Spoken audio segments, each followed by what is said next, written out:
Hola, buenas tardes para todos. Nuevamente para seguir con nuestro ciclo de conferencias desde la Asociación de Exalumno. Les damos el saludo y les agradecemos su compañía. Hoy tengo el grato honor de presentar a un exalumno de la promoción 2006, músico, compositor y magíster en musicología, egresado de la Universidad Nacional de Colombia, con experiencia en investigación, docencia y creación musical. Se ha desempeñado en proyectos de investigación enfocados al análisis de la música académica colombiana del siglo XX. Los productos de estos trabajos se han presentado como ponencias en congresos académicos en Riverside, California, Bogotá, Cali y La Habana, Cuba. Es compositor de música para dibujos animados en Dinamita Studio en este momento. Ha sido ganador del Premio Santa Lucía a la mejor música original en el 2016 con la música para el corto animado Llave de Papel, y ha sido ganador también del Premio Mambe. Es nuestro querido amigo y exalumno Camilo Bon, a quien le damos la bienvenida, y hoy nos trae como tema la música y los dibujos animados. Estimado Camilo, desde Bogotá, y a usted cerca de Ibagué, le damos la bienvenida. Qué bueno tenerlo entre nosotros, y adelante por favor con su presentación. Un abrazo. Muchas gracias por la presentación y gracias por la invitación. Muy rico estar acá, sobre todo que creo que yo he perdido bastante el contacto con el colegio después de graduado, y rico, pues, digamos, este espacio que no es solamente para los gimnasianos, pero que es sobre todo, pues, un espacio para congregarnos. Se me hace un espacio muy bacano, y muchísimas gracias por la invitación. La hoja de vida, así como la leyó, es la hoja de vida del Bon que va a presentar dentro de 15 días. Es posible que hagamos otra charla. Estamos viendo si, pues, para programar una un poco más académica y un poco más musicológica sobre la historia de la música en Colombia, pues como un pasón muy por encima, digamos que es más como unos retazos sobre ese tema de la historia de la música en Colombia. El que les va a hablar hoy no es tanto el musicólogo, sino es más el compositor, el que está invitado hoy para hablar de la música y la animación. Yo tenía una presentación un poco en plan PowerPoint y en plan, pues, más formal. Sin embargo, tomé la decisión, también, pues, viendo que disponemos de alrededor de una hora, de hacerla un poquito más conversada. Entonces, digamos que yo tengo una guía detrás, pero no va a haber una presentación de PowerPoint como lo había pensado inicialmente. La idea es presentar un poquito, hoy, pues, les voy a hablar un poquito de mí, y les voy a hablar también un poquito de esa relación, que es una relación ancestral entre la música y la animación, y especialmente los dibujos animados. La animación como tal, pues, como en su más amplio sentido, es todo lo que uno ve en audiovisuales. De hecho, de alguna manera es animación, son fotografías animadas de mí, lo que ustedes están viendo en este momento. Y eso es, pues, es una ilusión, yo realmente no estoy enfrente de ustedes, sino es a través de fotografías que se yuxtaponen y se yuxtaponen, se crea la ilusión de que yo me estoy moviendo enfrente de ustedes, pero realmente lo que hay es una serie de fotografías. Eso, incluso mucho antes de la invención de la fotografía, fue, pues, un reto para la industria del entretenimiento. Entonces, un poco lo que voy a hablar es de una pasada larga de la evolución de lo que ha sido contarles un poquito cómo ha sido la evolución histórica de los dibujos animados, de dónde viene eso, un poco qué antecedentes de alguna manera hay antes de que existiera la fotografía y antes de que existiera el dibujo animado como lo conocemos hoy. Y sobre todo quiero centrarme no tanto en la animación, porque yo no soy animador, yo no soy, pues, digamos, artista visual, sino soy músico. Y de lo que les quiero hablar es de un asunto que es muy, muy interesante, y es que siempre a la animación la ha acompañado la música. y esa compañía, pues, de hace siglos de la música como un compañero casi que inevitable. No digo casi que inevitable porque sí que existen algunos ejemplos de dibujos animados y de animación de diferentes géneros de animación que no utilizan música, pero suele ir con música y eso tiene una razón de ser, que es pues un poco con lo que espero cerrar al final de la charla, después de ver algunos ejemplos sobre pues algunos ejemplos, digamos, del repertorio universal de la gran animación. Antes de empezar con eso, quería pedirle a Milena, si se puede, un poquito en plan abrebocas, mostrarle al público el tráiler de Llave de Papel, de este corto animado que hicimos, además con la participación de otros 3 exalumnos del colegio. El director fue Genaro González, que pues fue al final el que lideró totalmente el proyecto, y estuvimos trabajando en la música yo y otro exalumno, Daniel Castilla. Y no les voy a poner el video completo porque se nos va casi toda la hora. El cortometraje entero dura alrededor de 23 minutos y pues no vale la pena que la mitad de la charla sea que veamos un video que ustedes pueden ver. Entonces les quería compartir el tráiler un poco a manera de abrebocas para que lo vean y ojalá se antojen de verlo después. Y el vínculo de YouTube que por asuntos, digamos, de logísticos, podríamos decir, de YouTube, no es muy fácil de encontrar por el nombre, entonces les quiero compartir el vínculo del video completo. No sé si eso se pueda compartir, Milena, de pronto por el chat. Te voy a mandar el vínculo y si tú se lo puedes compartir a los que están participando, te lo agradecería. Entonces, la idea es, vamos a ver ese video y luego voy a seguir con mi carretazo. Como un abrebocas para los que quieran luego ver el video completo, ese es solamente el tráiler. Es un video que yo creo que pues vale la pena verlo, tiene un montón de trabajo detrás. Una de las cosas que tiene la animación es que son unos procesos de producción audiovisual supremamente lentos y supremamente costosos. Bueno, hay diferentes técnicas, pero este en particular, Llave de Papel, fue un corto que hecho por, como les decía, dirigido por Genaro y hecho con un equipo de artistas, sobre todo de la Universidad Nacional. También había artistas de los Andes, si no recuerdo mal, y un poco el reto que se propusieron fue hacerlo como se hacía la animación clásica, como se hacían las primeras películas de Disney, que es cuadro a cuadro, cada dibujo, cada segundo que uno ve de la animación son 24 dibujos, además hechos en papel de verdad. Eso pues hizo que fuera muy costoso y muy, digamos, demorada la producción del trabajo. Creo que estuvimos como 2 años o tal vez 3 años trabajando en eso, y también pues fue interesante porque esos 2 o 3 años permitieron también como aterrizar las ideas, generar un diálogo que no siempre es fácil de generar entre las diferentes artes, porque los productos audiovisuales siempre tienen un poco eso, como el asunto de que no es solamente imagen, no es solamente música, no es solamente diseño sonoro, no es solamente el guión, y en ese sentido pues el reto del director es complicado para lograr que todos vayan un poco en la misma onda, y yo siento que en este corto se logró muy bien eso, y además pues es divertido. Entonces se los dejo solamente para que vean cuando tengan un ratico de desparche en esta ya no cuarentena, en este tiempo de aislamiento voluntario inteligente o como se llame. Entonces, un poco la pasada de qué ha sido el dibujo animado y de dónde salió. Lo más antiguo que yo he podido rastrear es hace siglos, hacia el siglo III, habían unos espectáculos callejeros en China que se llamaban los espectáculos de sombras chinas.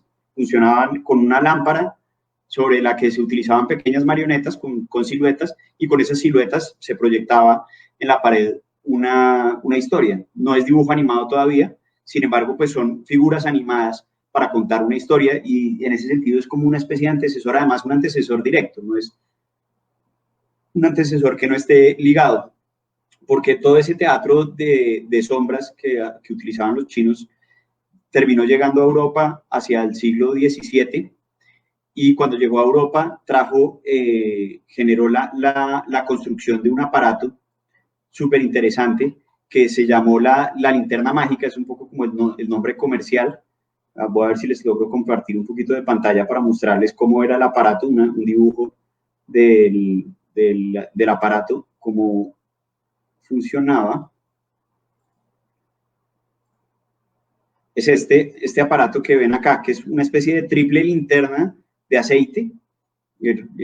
Recordemos, pues, siglo XVII es un instrumento bastante, digamos, primitivo, una especie de antecesor lejano del videobeam o del proyector moderno, que permitía proyectar. Entonces, les estaba contando sobre las fantasmagorías. Y uno de los ejemplos, para no extenderme mucho en eso, uno de los ejemplos que, digamos que hay unas reconstrucciones modernas de cómo se veían estas imágenes. Era una forma de animación bastante, pues, primitiva si la miramos con los ojos de la animación moderna, pero que permitía, pues, contar historias con una cierta complejidad gracias a las diferentes lentes que proyectaban los diferentes vidrios. Y eso permitía hacer fondos, hacer personajes y hacer, digamos, escenografía por separado y poderlos mover de manera independiente. Entonces, Milena, te va a pedir si puedes reproducir, porfa, el video del teatro óptico, que esto es animación de finales del siglo XIX o principios del XX, creo que es finales del XIX, si no recuerdo mal, para que nos hagamos una idea de cómo se veía esa animación, ese tipo de animación. Vale, pues la idea era ver como un pedacito. Se dan cuenta de que obviamente nosotros que ya estamos acostumbrados a ver, pues, las películas de, no sé, de Disney, de Pixar, que son mucho más elaboradas, uno ve esto y se ve, pues, un poco deficiente para el gusto moderno, pero el trabajo que tiene detrás, pues recordemos que eso es finales del siglo XIX, es una barbaridad y es supremamente creativa la forma en que lo logran, ¿no? Todo lo logran a través de una especie de triple videobeam análogo en el que ponen a las figuras a moverse. Obviamente se ven un montón de defectos, la transparencia de los personajes por lo que son plaquitas de vidrio, entonces pues se ve el muro detrás del personaje que se está moviendo, pero de todas maneras pues se entiende la historia. Y nuevamente lo mismo, fíjense que diálogo poco, el poco diálogo que hay es cantado, y si hay música desde que esa vaina arranca, está de principio a fin. Esa versión que estamos oyendo, como les digo, es una reconstrucción que se hizo en los 90s, pero es una reconstrucción muy fiel del video original, hecho con las placas originales y hechos con la música original, grabada en pésima calidad, pero grabada con la música original. Entonces, digamos que ese primer momento todavía no son dibujos animados en todo el sentido de la palabra. Bueno, tal vez son dibujos en placas, de alguna manera ya son dibujos animados, pero va a empezar a evolucionar el lenguaje de esto, cada vez a centrarse más en el dibujo y en la idea de las posibilidades del dibujo en el papel. Vamos a escuchar ahora algo un poquito posterior, que se llama Humorous Faces of Funny Faces, que es una animación hecha dibujo a dibujo. Se van a dar cuenta de la técnica, hecho todo prácticamente sobre un tablero. Nuevamente lo mismo, la música ahí presente acompañando de principio a fin. Ya eso es más dibujo, se dieron cuenta, pues es evidente ahí la técnica, todo sucede un poco sobre un tablero, y nuevamente la música es la que le da un poco, la que le marca la parada al ritmo, del ritmo de lo que está pasando.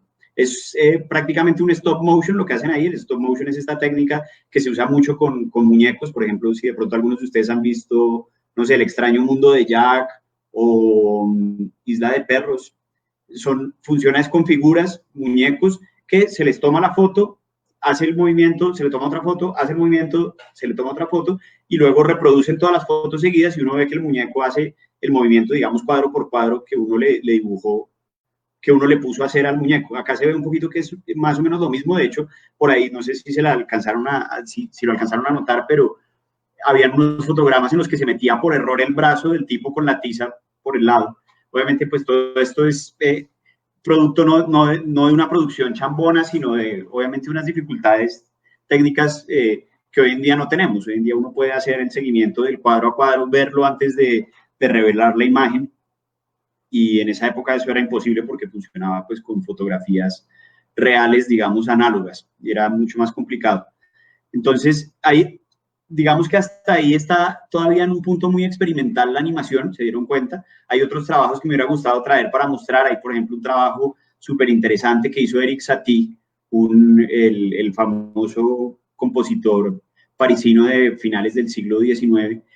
Hizo un trabajo, bueno, ya no a finales del siglo XIX, sino a principios del XX, una especie de videoarte, una obra de videoarte que hizo con un colectivo de artistas plásticos que se llamó Parade, como desfile, traduce desfile. Son trabajos que son súper interesantes porque están todo el tiempo recurriendo a la música. De hecho, el cine mudo, si ustedes recuerdan, el cine mudo se hacía con pianistas en vivo. Antes de que se pudiera sincronizar la música con el cine, en los teatros metían a un tipo a tocar el piano para darle ese ritmo a las imágenes que no tenían, digamos, el ritmo desde lo sonoro. Eso es bien interesante porque nosotros, a pesar de que el ser humano somos una especie que es muy visual, digamos, todo lo que es consciente tiende a estar muy apoyado en lo visual.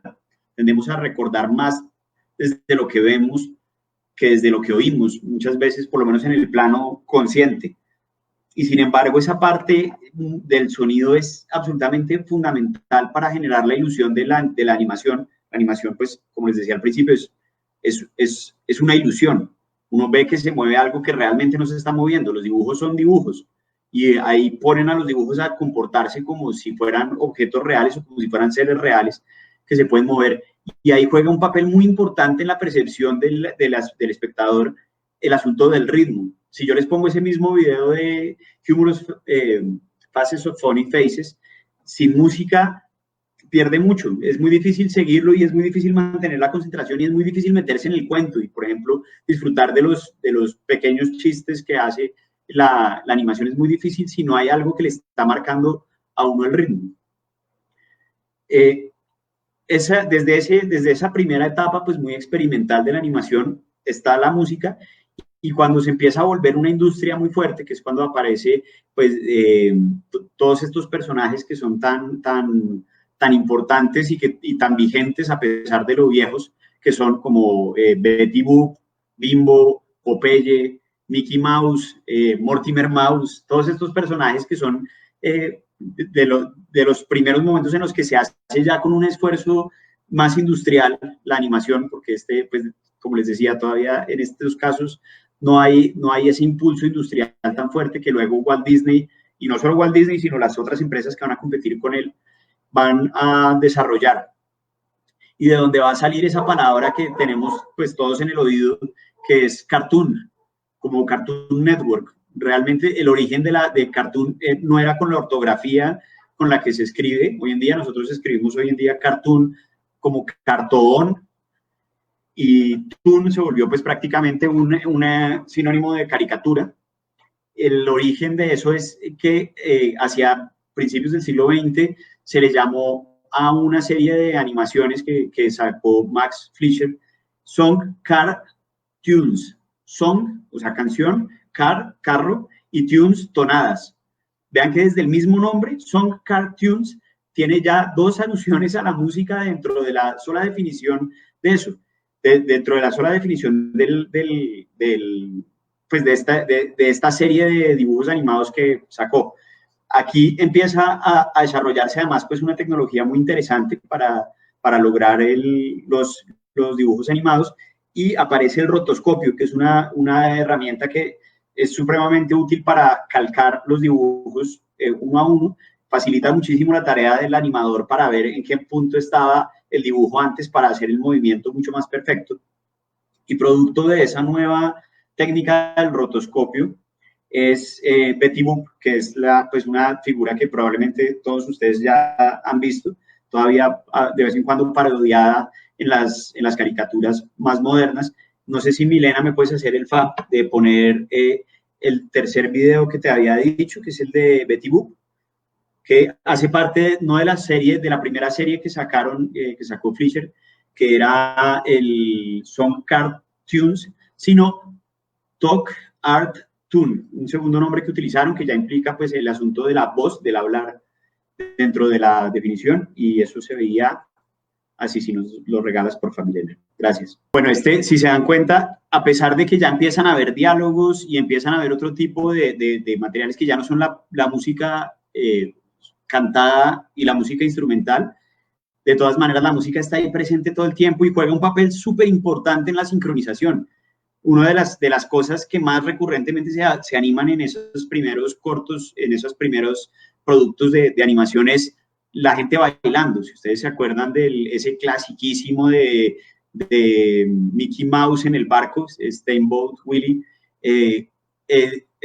juega un papel importantísimo en generar la ilusión en el que Mickey Mouse está silbando y los golpes que da con el pie en el piso. Todo eso hace que uno se meta muchísimo más en el cuento y que uno genere esa conexión, que la ilusión no sea solamente una ilusión óptica, sino que sea una ilusión óptica y sonora. Y eso juega, como les digo, un papel importantísimo para que esa vaina funcione. Y aprovecho lo que acabo de decir para dar el salto hacia Walt Disney, que es de alguna manera pues uno de los, el gran referente del dibujo animado durante prácticamente todo el siglo XX y pues sigue siendo uno de los principales ahora en el siglo XXI. Y contarles un poquito sobre la aparición de Mickey Mouse, que es un poco como la insignia de Disney. Mickey Mouse pues es la figura que se volvió el modelo, pues el personaje de Disney, que fue un personaje secundario primero. El personaje principal que tenía Walt Disney inicialmente se llamaba Oswald, el conejo de la suerte, un personaje muy poco conocido que él perdió en un pleito legal con uno de sus animadores. Él despide a uno de sus animadores y ese animador se queda con los derechos, demanda y se queda con los derechos de Oswald, el conejo de la suerte, que era en su momento la insignia de la empresa de Walt Disney, y tenía un personaje secundario que se llamaba Mortimer Mouse, que es el que luego Walt Disney va a convertir en Mickey Mouse y que va a ser pues la figura central de Disney, el personaje central de Disney. Vamos a escuchar de Walt Disney una parte, un fragmento del primero de las Silly Symphonies, pues eso se traduce algo así como sinfonías tontas, como sinfonías tontas, que fue una serie de cortos animados hechas desde los años 20. La primera de ellas es Skeleton Dance, que es la que vamos a ver a continuación, de 1929. Otra vez, la música, y especialmente la música instrumental, súper metida. Además, jugando un montón con una vaina que es súper interesante, y es ese diálogo con todo lo que ha construido el imaginario de la música clásica, de cómo la música clásica, a través de géneros como la ópera, como el poema sinfónico, como el ballet, o piezas programáticas de cualquier tipo, habían generado ya una especie de lenguaje de asociaciones que el público sabía reconocer desde el punto de vista musical. Hay una pieza de Camille Saint-Saëns que trata de dibujar los esqueletos desde lo instrumental, trata de dibujar unos esqueletos desde lo instrumental y el sonido de los huesos, y utiliza el xilófono para eso. Y acá en Silly Symphonies, en esta primera de Silly Symphonies, Walt Disney aprovecha directamente esa asociación del xilófono. El xilófono, para los que no lo conocen, es esa especie de marimba poco resonante con tablas de madera, que tiene un sonido, lo van a escuchar a continuación y van a darse cuenta de que tiene un sonido que uno ya directamente asocia con los huesos. Entonces le voy a pedir a Milena que porfa nos ponga Skeleton Dance, la primera de las Silly Symphonies de Walt Disney. Bien, estaba viendo los comentarios y por acá Wildcat, que no sé quién será, dice que si podría hablar de la música de los dibujos animados de los últimos años. Dice que piensa que es aburrido, y lo siente, creo que se arrepiente de la mitad de la sugerencia. No es aburrida. De hecho, la música de los últimos años, la música de los dibujos animados de los últimos años es interesantísima. Pues, creo que no voy a alcanzar a hablar mucho de eso por el tiempo, sobre todo por culpa de mi amabilísimo proveedor de internet, con el que espero terminar el contrato apenas termine la charla de hoy. El asunto es realmente hoy en día hay muchas técnicas y muchas facilidades para lograr todo esto. Una de las técnicas que más se utiliza y se sigue utilizando todavía hoy en día para hacer música para dibujos animados es lo que llaman el Mickey Mousing. El Mickey Mousing aparece precisamente con todo este asunto de las Silly Symphonies, que es cómo orquestar desde lo musical los movimientos, cómo generar ese personaje que corre y entonces para que corre se utiliza una flauta que hace ese movimiento o los golpes de la percusión cuando suena un trueno. Nuevamente todo esto muy nutrido de lo que, digamos, de la herencia de la música clásica. Uno de los grandes referentes de los trabajos pues, más importantes clásicos de Disney fue Fantasía, la original de 1940, y Fantasía 2000, que salió pues 60 años después, que es un trabajo súper interesante además porque es un proyecto en el que se propone Walt Disney de manera explícita hacer animación sin folies, sin sonidos ambiente, sin voces, nada, solamente la música original. Coge música de grandes maestros, pues coge música de Stravinsky, de Beethoven, coge la Sinfonía Pastoral de Beethoven, coge música de Tchaikovsky, música pues clásica de la más efectiva música clásica, y no digo, no solamente de la mejor, sino de la más efectiva, y ojo porque estoy escogiendo muy bien la palabra, decir que es la más efectiva porque no es solamente la mejor, no es solamente la música que está mejor hecha desde el punto de vista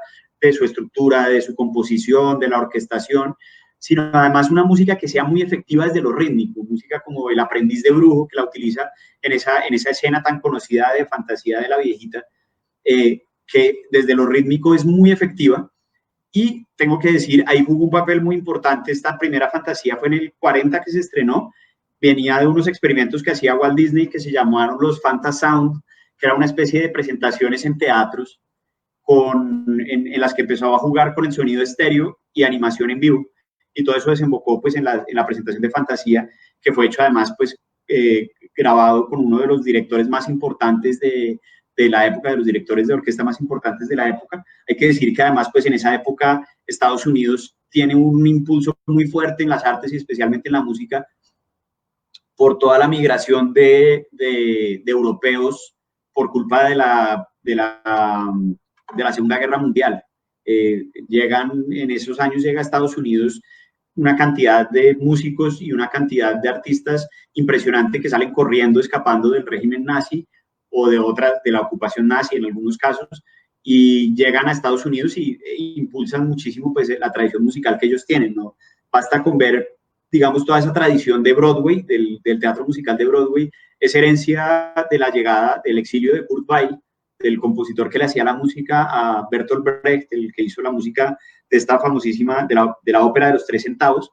Un poco el modelo que va a tomar Broadway para el teatro musical neoyorquino es herencia de la nueva objetividad, que es un movimiento alemán que pues prácticamente se termina en Alemania y se tiene que exiliar por no estar en consonancia con la dictadura nazi. Esa llegada de los alemanes y de los europeos en general a Estados Unidos impulsa mucho el asunto musical y hace que empiece a trabajarse pues con una calidad muy competente a nivel mundial el asunto de la música en los dibujos animados.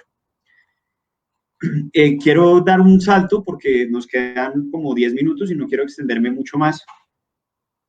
Y es dar un salto pues un poco para acercarme hacia esta conclusión que es tan importante, y es el asunto de si bien una animación puede lograr ritmo, puede lograr realismo, puede lograr inmersión del público en la animación sin necesidad de música, la música es una plantilla, es un bastón que le permite a cualquier dibujo animado, así no tenga mucho ritmo, generar la sensación de que tiene el ritmo. Yo les decía que el dibujo animado se tiene que hacer pues prácticamente imagen por imagen. Esa imagen por imagen implica que uno está trabajando con una especie de tiempo extendido impresionantemente a la hora de crear. Y esa extensión impresionante del tiempo hace que sea muy difícil calcular, prever el ritmo del producto final, sobre todo en esas técnicas más antiguas. Hoy en día pues es más fácil porque existen programas como Premiere donde uno simplemente monta las fotos y puede hacer la prueba de cambiarles la velocidad, ponerles más cuadros por segundo, menos cuadros por segundo, quitar algunos cuadros y sin necesidad pues de perder la plata y el esfuerzo haciéndolo. Pero en esta época eso no se podía, uno directamente tomaba las fotos, se sabía que el reproductor iba a reproducir 24 fotos por segundo y si uno le dio el tiro al ritmo, bien, y si no le dio, de malas. Es por eso que uno a veces ve incluso en cine normal, no en cine de animación, sino en cine del viejito, por ejemplo, que hay problemas con el ritmo de lo que pasa con los personajes, porque realmente es difícil el manejo con estos, pues, con estas primeras herramientas, es muy difícil el manejo del asunto del ritmo, y la música es la herramienta perfecta para generar ese vínculo de manera de garantizar ese parámetro del ritmo, de garantizar que va a sentirse un ritmo y que se va a percibir, digamos, una linealidad en la historia, pase lo que pase con los cuadros, con lo que está pasando en la animación. Ahora, es maravilloso cuando se logra esa sincronización y cuando se logra que además esos cuadros coincidan con lo que está pasando en la música, el Mickey Mousing del que les hablaba, que es, pues, que es precisamente esa situación de sincronía perfecta entre la música, lo que está haciendo la música y lo que está viéndose en la imagen, que pues es supremamente efectivo. En tiempos modernos hay, yo creo que la música, para terminar de responderle a Wildcat y un poco dejando que nos guíe también las preguntas, nos guíen un poco la línea de la charla, el asunto de las nuevas posibilidades, si bien hicieron que sea más fácil hacer la música para sincronizarla con el cine, también tiene algunos problemas, y es que precisamente en ese afán industrial y en ese generar metodologías industriales para musicalizar, muchas veces el proceso de musicalización de los cortos se deja para la etapa de postproducción, para el final, después de que ya está hecha la animación, y eso en algunos casos no permite que se alcance a consolidar ese lenguaje, pues muy bien, ese universo muy bien conectado entre compositor y director. No es casual que hayan directores que ya tienen algunos compositores con los que trabajan siempre porque saben que se van a entender y saben que tienen el lenguaje que requiere para generar el ambiente y el mood que propone la película, como el caso, pues, por ejemplo, de Danny Elfman y Tim Burton. Es uno de los casos, pues, más notables en eso. Las películas animadas de Tim Burton y las que no son animadas también son maravillosas, tienen un tono como macabro y un estilo muy macabro que le queda perfecto al estilo también de la música de Danny Elfman. Y eso, pues, de alguna manera, en la industria, si bien facilita estas nuevas técnicas han facilitado la producción, por otro lado también pues la han vuelto floja a veces en esa coincidencia estilística que cuando hay más tiempo de trabajo y no se deja solamente para la postproducción, el asunto de la música pues permite también lograr un diálogo más armónico. Tengo algunos ejemplos más, quería mostrar para mostrar un poco la otra cara de ese diálogo de la música y la animación, mostrar no solamente la música en función de la animación, sino la animación luego en función de la música, que de eso hay unos ejemplos que a mí personalmente me gustan mucho y me parecen muy bien logrados. Tenemos Empty Spaces, del disco de la película de Wall de Pink Floyd, y un poco en esa misma línea, una canción más reciente de David Gilmour, del guitarrista de Pink Floyd, solo en 2018, que se llama In Any Tongue. No sé cuál de las dos poner. Yo pensaría que de pronto es más interesante la de Gilmour. El fragmento de The Wall de 1982 pues, es más fácil es más probable que muchos de ustedes lo hayan visto porque pues, es una pieza que lleva 40 años, casi 40 años rondando por ahí. Entonces le propongo a Milena que pongamos la pieza de Gilmour, In Any Tongue, es un videoclip muy reciente con el diálogo al revés. Esta vez es la música hecha primero, de la música de David Gilmour, y el dibujo animado hecho para acompañar a la canción como videoclip y no la música hecha para acompañar al dibujo animado. Bueno, creo que tenemos ahí una limitación de qué tanto tiempo podemos ver, además por temas de derechos de autor. Entonces, simplemente pues quería mostrar este pequeño ejemplo del diálogo para el otro lado. Hay muchos más, por supuesto, pues el clásico de Yellow Submarine, el video de Yellow Submarine de los Beatles, pues por supuesto es uno de estos ejemplos. Hay cantidades mucho menos elaborados, tal vez menos elaborados, más desde esta animación 3D en las músicas más comerciales, pues mucho más comerciales. Y quería terminar con eso. No sé si alguno tenga de pronto alguna pregunta o algún comentario. Espero no haberlos aburrido demasiado.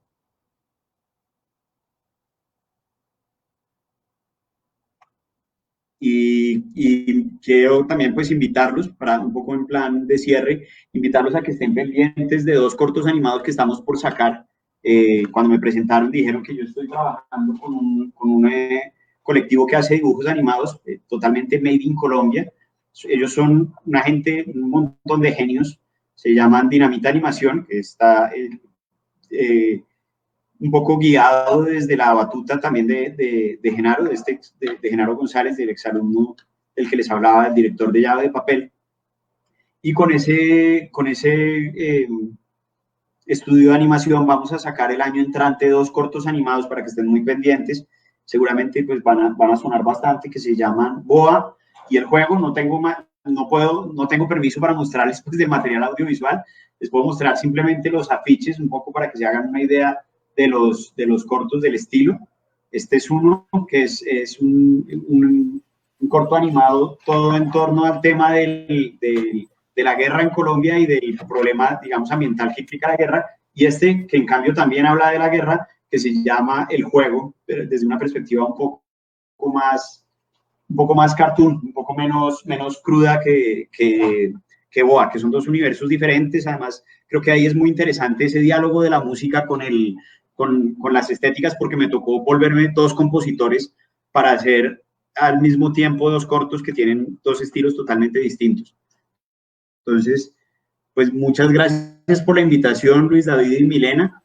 Muchas gracias a todos los que se aguantaron esta charla. Discúlpenme, por favor, lo de la desconexión. Qué vergüenza con ustedes. No me pasa nunca. Yo doy clases, ahorita con lo del COVID, yo me la paso dando clases por videollamada y nunca me pasa esto, pero las leyes de Murphy son una maravilla. Esa vaina es impresionante cómo funcionan, y preciso hoy, que era el día que necesitaba que no se cortara, ahí sí se cortó.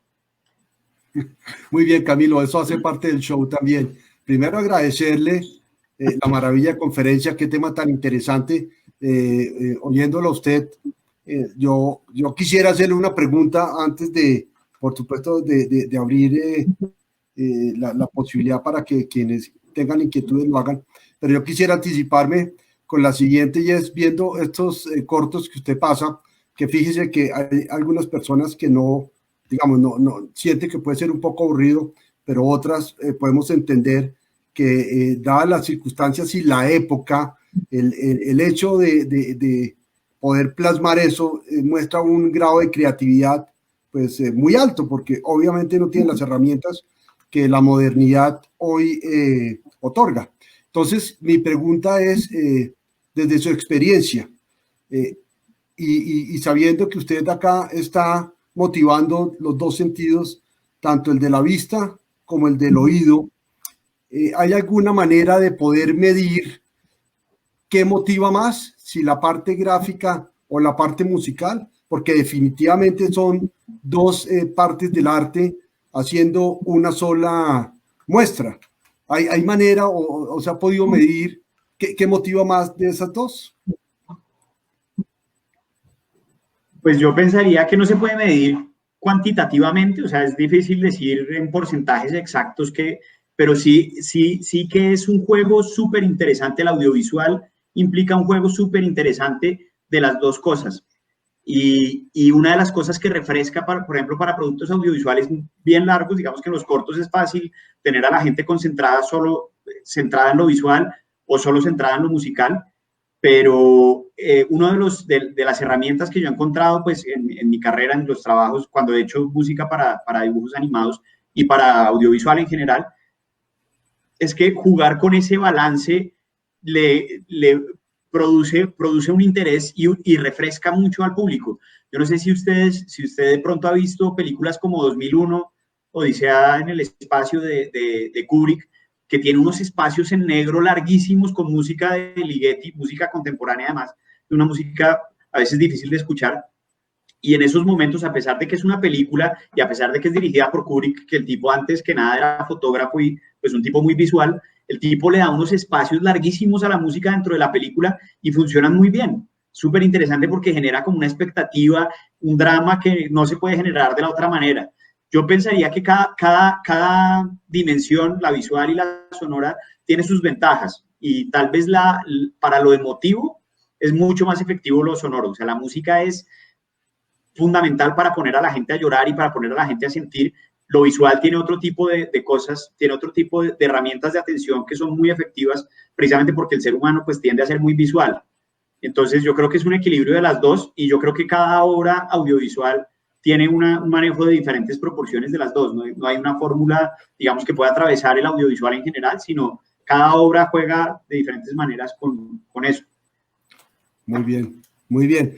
La otra pregunta que me surge oyendo su respuesta es, en estos tiempos modernos y con tanta ayuda que existe desde la tecnología, ¿hay una que haya avanzado más que la otra y por ende de pronto haber restado un poco o relevado un poco la importancia de la creatividad de quienes crean?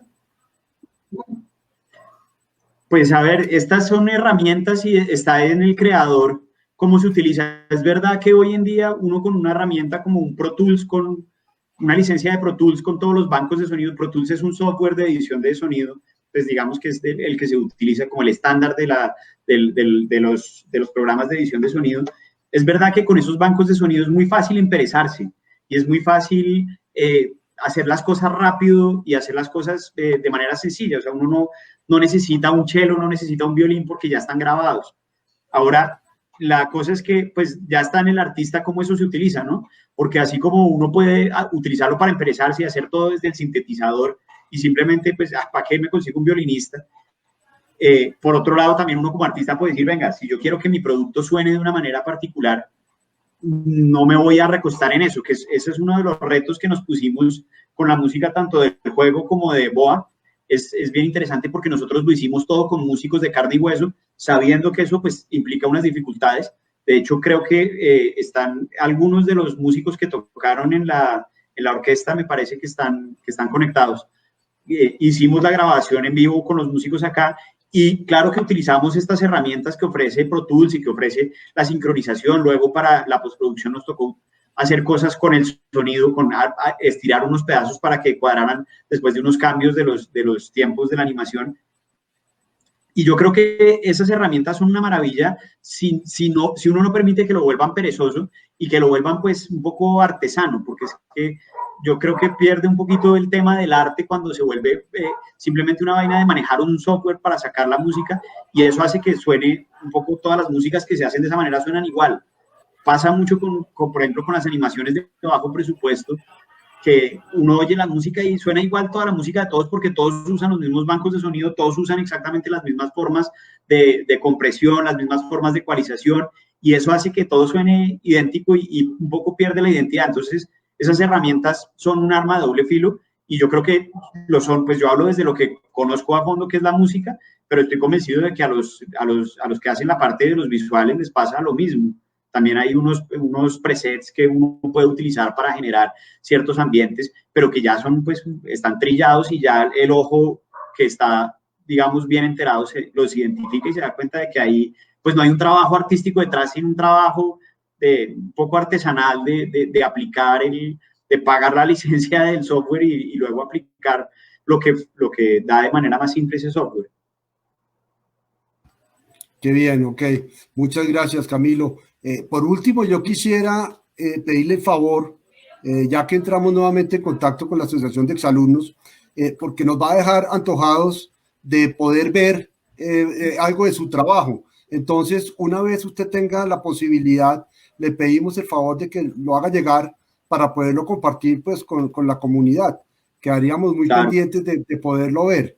Nos parece que es bien interesante, como tuve la oportunidad de decírselo cuando nos conocimos. Hombre, qué maravilla que un exalumno de colegio esté tocando unos temas que no son tan reconocidos, que lo haga desde una finca en Ibagué, que esté dispuesto y tenga la amabilidad de venir y traernos toda esa historia, todo ese conocimiento. Bueno, pues de eso se trata en particular el desarrollo de estas conferencias y nuevamente agradecerle, Camilo, por su participación en nombre de la Junta, de la Asociación y el mío propio, pues agradecerle, dejar las puertas abiertas. Tenemos pendiente una nueva conferencia y espero para la audiencia les prometemos tener mejor soportado el tema técnico para no perdernos un instante ni una nota de su presentación, Camilo.